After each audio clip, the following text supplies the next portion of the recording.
So here's the question. This is an example problem because this is kind of confusing, I admit. They write it in this goofy way.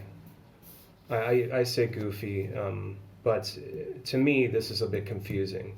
So I immediately rewrite it so it's simpler for me to understand. And there's absolutely nothing wrong with you doing that as well.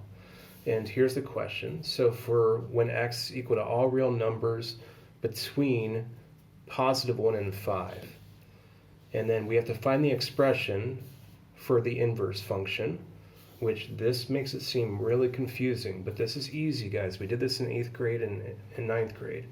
You just go ahead and rearrange the x and the y. So put the y here and solve for it. So add the 4, divide the 3. And that's what we did down here. That's what I did down here, rather. And then this is where it gets a little bit more confusing. So state the domain and range of the inverse of this function. So let's go ahead and look at this page now. And I went ahead and found the range. Oops. I found the range by substituting the domain in for x of this function. So if you put 1 in and you put 5 in, then you get this range.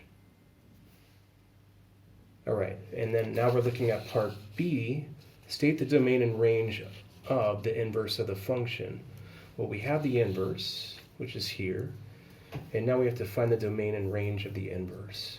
Well, actually, this part is confusing, but it's easy. That's kind of an oxymoron, isn't it? But let's go ahead. So you take the range of this function. So the idea is that they're inverses. So it means the range is going to be the same as the domain, and the domain is going to be the same as the range of the inverse function.